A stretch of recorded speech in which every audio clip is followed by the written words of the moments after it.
Friends, today I want to talk about the events that have unfolded over the last several hours and the past week, specifically at Israel's Ben Gurion airport, because we are witnessing the total humiliation of a military that spent decades being propped up as the region's unstoppable force.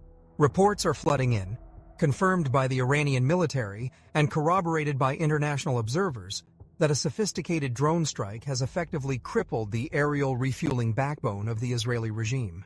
We are talking about a strike that has damaged or outright destroyed not just one or two, but a significant number of KC-135 Stratotanker refueling aircraft. Iran is claiming a major strike deep inside Israel, targeting one of its most critical hubs, Ben Gurion Airport near Tel Aviv.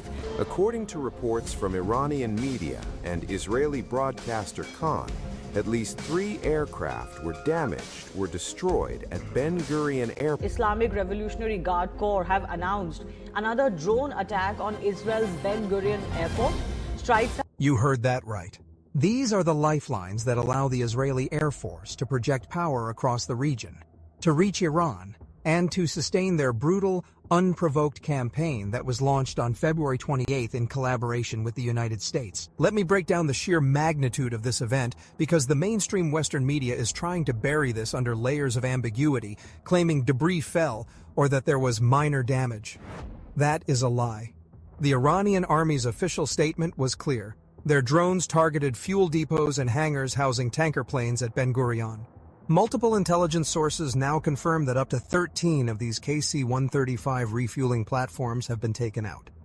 Think about that number for a moment.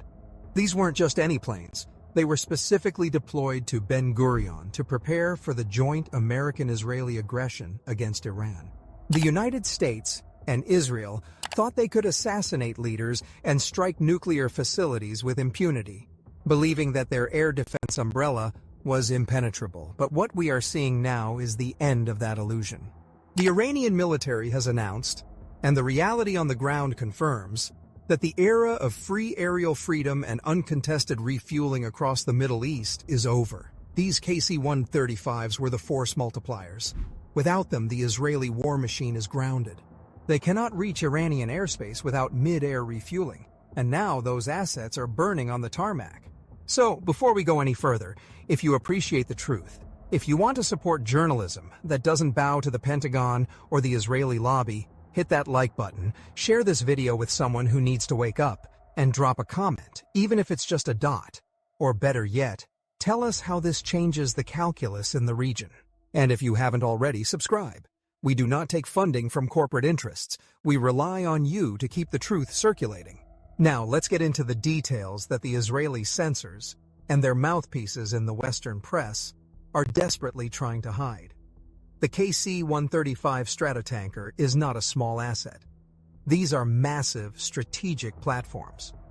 To have 13 of them damaged or destroyed is not a tactical incident.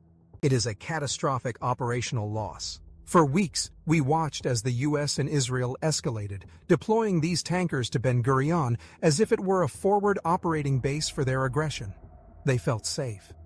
They felt secure behind the Iron Dome, David's Sling, and the Arrow system. But what we have learned from the ground and from operational analyses is that their air defense network was depleted. They fired thousands of interceptor missiles trying to stop the previous waves of Iranian ballistic missiles. They drained their arsenals to defend against the inevitable retaliation. And in that moment of vulnerability, the Iranian military switched tactics. They didn't just send in ballistic missiles that fly on predictable arcs. They sent in swarms of advanced drones that exploited the gaps in the radar coverage. The details emerging about the damage to private jets parked at the airport are also telling. We've seen the posts circulating on X, formerly Twitter, showing burned-out fuselages and wreckage that the IDF claimed was just interception debris. But let's be serious for a second. When we see images of private jets completely gutted by fire, and the Israeli Airports Authority has to admit that 3 private aircraft were damaged, we know the damage is far more extensive than they are letting on. They are trying to spin this as collateral damage from a missile interception, but the Iranian military has claimed direct hits on hangars and fuel depots. You don't get that level of destruction from falling shrapnel. You get that from precision strikes. The IDF is refusing to acknowledge the operational success of the Iranian military because to do so would be to admit that their vaunted defenses are a house of cards. For over a week now, we have seen a dramatic reduction in air traffic in and out of Israel. Ben Gurion Airport has essentially been a ghost town. El Al has canceled flights to 28 destinations, limiting passengers to about 130 per flight, which is an operational measure usually reserved for airports under active threat of closure. When you combine the grounding of flights with the tacit admission of damage to strategic military assets, it becomes undeniable. Ben Gurion Airport has effectively been put out of service as a result of these Iranian revenge strikes. The airport is closed for business, and the regime is trying to hide it by calling it restrictions. Let's talk about the instrument of this retaliation, because the technology is fascinating and terrifying in its effectiveness. I want to discuss the specific type of drone that likely penetrated these defenses. While Iran's military arsenal boasts a range of advanced UAVs, from the Shahed series to the Karar jets, the one that has been gaining the most attention for its capability to evade American and Israeli air defense systems is the long-range strike drone known as the Gaza. Yes, the name is deeply symbolic, and its capabilities are a testament to indigenous engineering under the harshest sanctions. I want you to imagine a drone that is not a small, hobbyist toy. The Shahed 149, or the Gaza drone, is a wide-body heavy-duty combat UAV.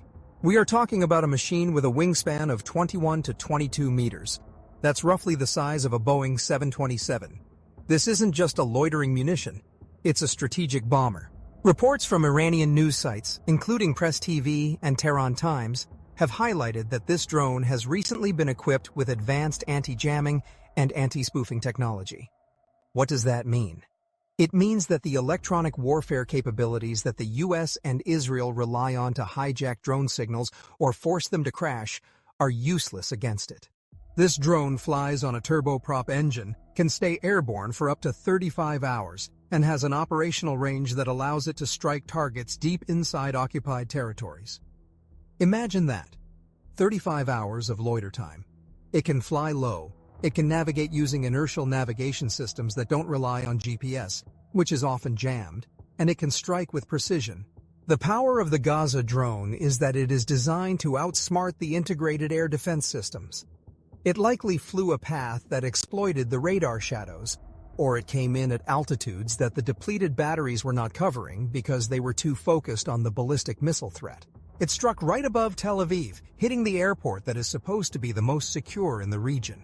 The psychological and strategic impact here cannot be overstated.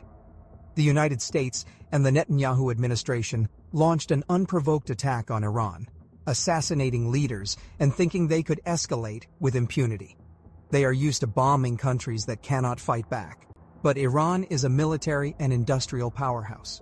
The Iranian military has now demonstrated that it can not only hit Israeli soil, but can systematically dismantle the infrastructure required for the Israeli Air Force to function. The refueling planes are gone. The airport is out of service. The free aerial freedom across the Middle East that the US and Israel enjoyed for decades is gone. They can no longer refuel their bombers over the region without risking those tankers being caught on the ground or in the air. This is a strategic defeat for the aggressors. They started this war on February 28th. And now they are begging for a ceasefire because they cannot sustain the logistics. The era of bombing Iran without consequence is over. The era where Israel could operate its air force with impunity is over. And as the updates continue to roll in, and we see the full scale of the damage to those KC-135s and the infrastructure at Ben Gurion, the world is finally seeing the empire's new clothes for what they are: tattered, burning, and grounded.